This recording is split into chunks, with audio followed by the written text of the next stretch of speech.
कालातीत और कालों के नियंता।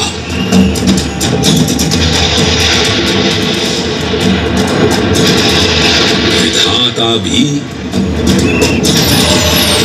और विध्वंसक भी, अखंड, अचल, अविनाशी।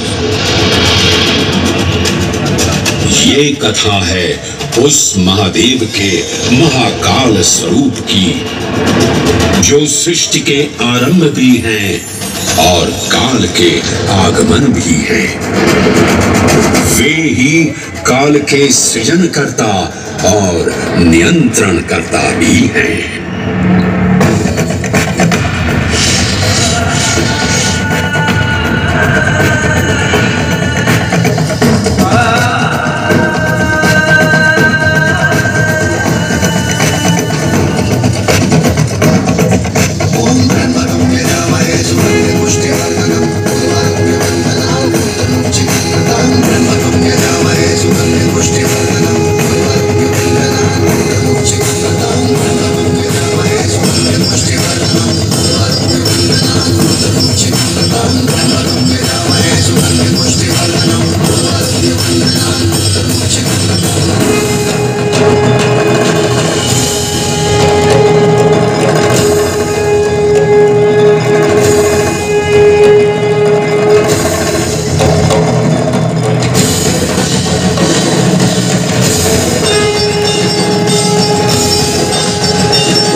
निर्विकार होते हुए भी अपनी माया से विराट विश्व का आकार धारण करने वाले महाकाल,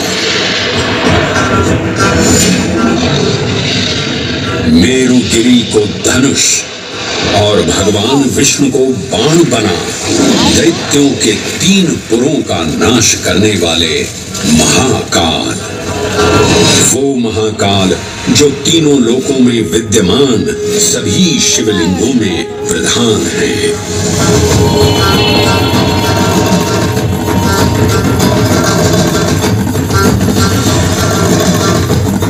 वो महाकाल जिनके त्रिशूल की तीनों नोकों से काम, क्रोध और लोभ पर नियंत्रण होता है, जिनके मस्तिष्क पर चंद्र शीतलता का प्रतीक है और जिनकी सवारी नंदी के 4 चरण सत्य, दया, दान और तप का चिन्ह है। हरे हरे महादेव, हरे हरे महादेव, हरे हरे महादेव, हरे हरे महादेव। न पुण्यं न पापं न सौख्यं न दुःखं न मन्त्रो न तीर्थं न वेदा न यज्ञः अहं भोजनं नैव भोज्यं न भोक्ता चिदानन्दरूपः शिवोऽहं शिवोऽहम्। हरे हरे महादेव, हरे हरे महादेव। अहं निर्विकल्पो निराकाररूपो विद्वान् च सर्वत्र सर्वेन्द्रियाणां न चासङ्गतं नैव मुक्तेन मया चिदानन्दरूपः शिवोऽहं शिवोऽहं चिदानन्दरूपः शिवोऽहं शिवोऽहं चिदानन्दरूपः शिवोऽहं शिवोऽहं चिदानन्दरूपः।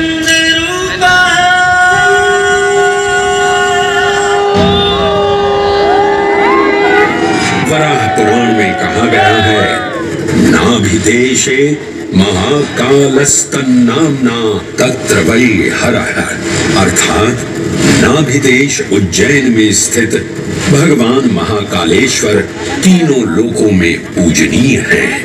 आकाशे तारकामलिंगम पाताले हाटकेश्वरम मृत्युलोके महाकालम सर्वलिंगम नमोस्तुते। आकाश में तारकलिंग के रूप में, पाताल में हाटकेश्वर के रूप में और मृत्युलोक में महाकाल के रूप में स्थित भगवान शिव को प्रणाम।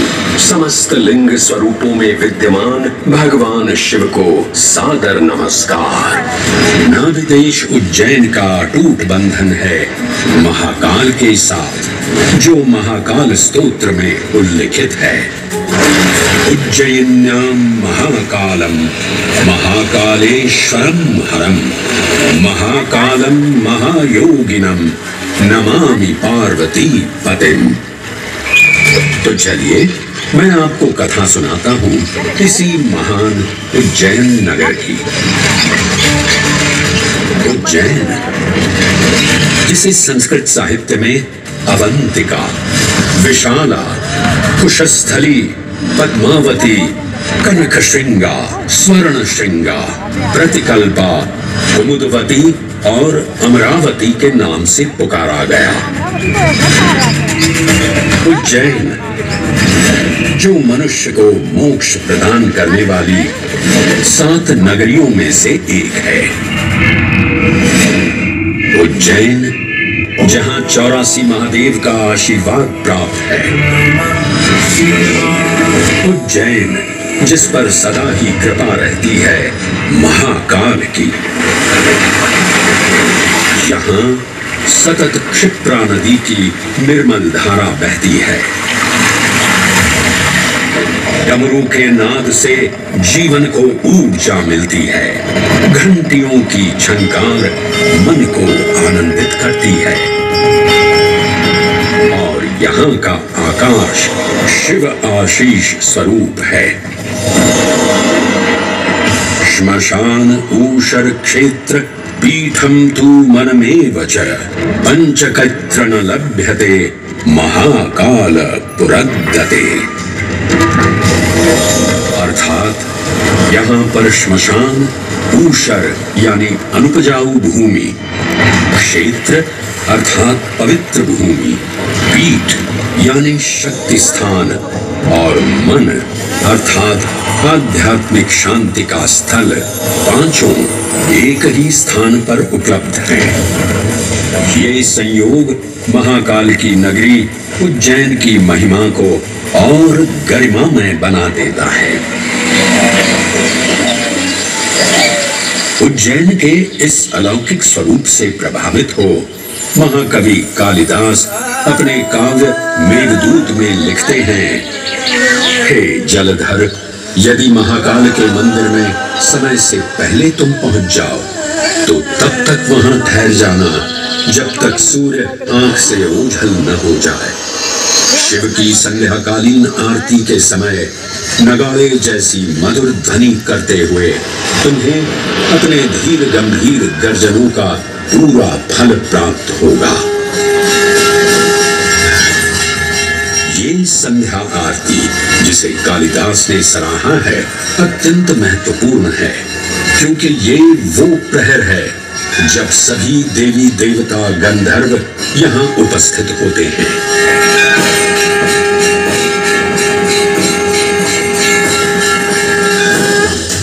उज्जैन की महिमा अद्वितीय है।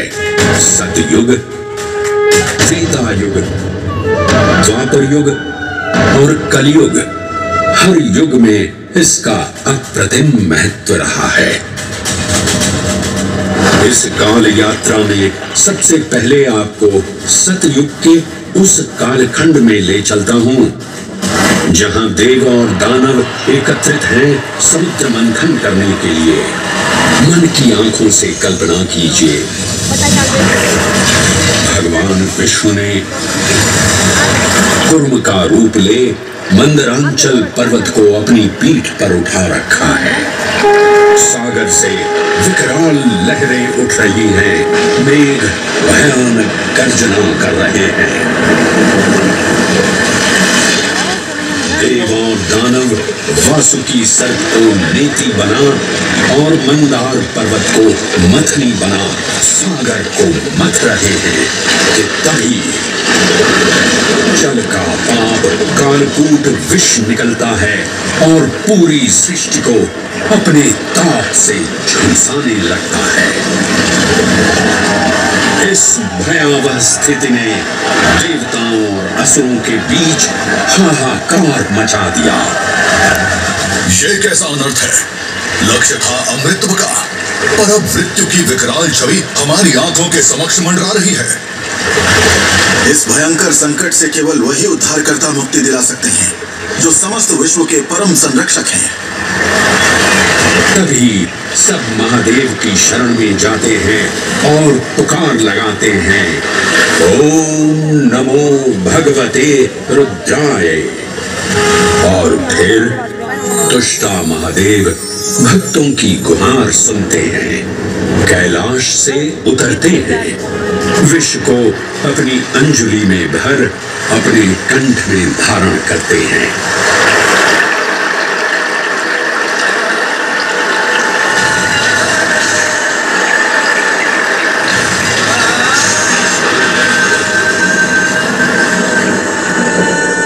अंततो गत्वा सागर मंथन से अमृत कलश प्रकट होता है। जैसे ही अमृत प्रकट हुआ, दानवों ने इसे केवल अपने आधिपत्य में लेने की आकांक्षा प्रकट की और संघर्ष छिड़ गया। आज यदि हम इस अमृत को प्राप्त कर सकें, तो हम देवताओं पर हमेशा के लिए प्रभुत्व स्थापित कर पाएंगे। अमृत अपात्र हाथों में ना जा पाए, क्योंकि ये अपनी शक्ति का असीम दुरुपयोग करेंगे। इस अराजकता के परिणाम स्वरूप अमृत की कुछ बूंदें छलकी और पृथ्वी तक पहुंच गई। 4 स्थलों पर स्पर्श हुआ इन बूंदों का, हरिद्वार, प्रयागराज, नासिक और उज्जैन। अमृत की इन्हीं बूंदों के कारण उज्जैन में हर 12 वर्ष पर कुंभ सिंहस्थ मेले का आयोजन होता है। भगवान शिव की लीला देखिए, लोक कल्याण के लिए स्वयं विषपान किया और अपनी नगरी पर अमृत वर्षा करवाई। अमृत की पावन बूंदों से अभिसिंचित ये दिव्य उज्जैन भूमि रामायण के पृष्ठों में भी सम्मिलित हुई।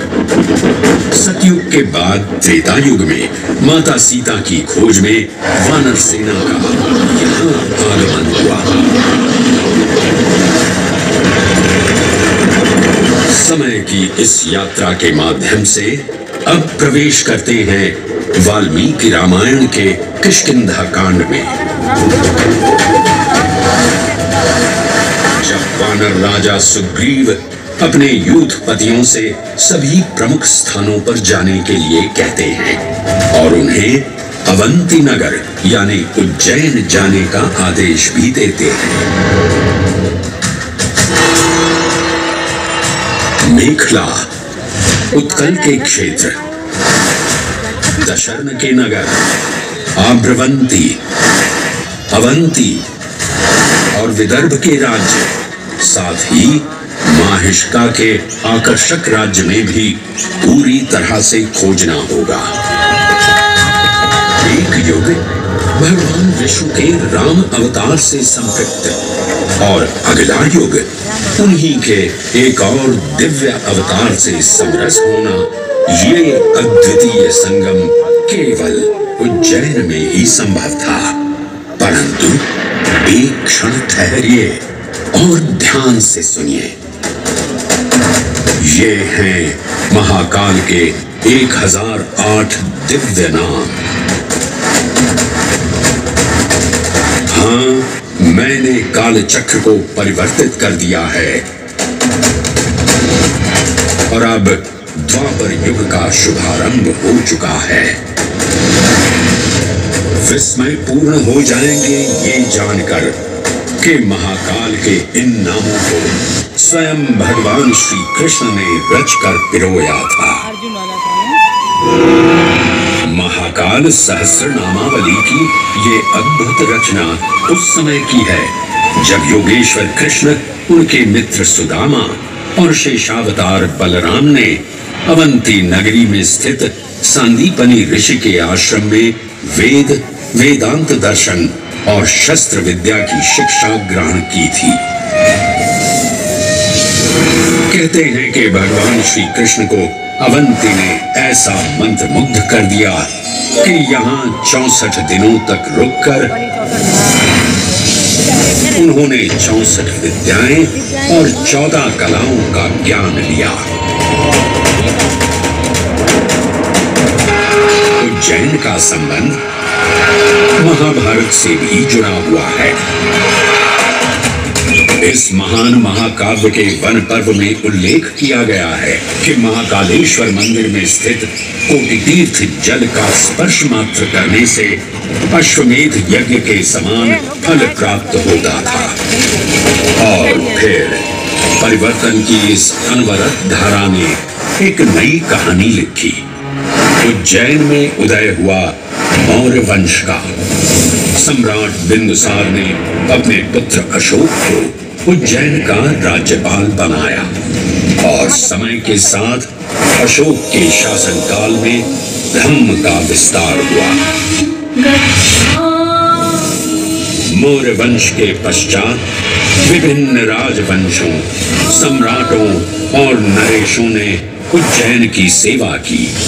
उनमें से प्रमुख मालवागण और फिर गुप्त वंश ने यहाँ राज कर इसके वैभव में वृद्धि की। उज्जैन ने अपने भव्य तेज से जहाँ महात्माओं और शासकों को आकर्षित किया, वहीं इस नगर पर आतताइयों की दृष्टि भी पड़ी।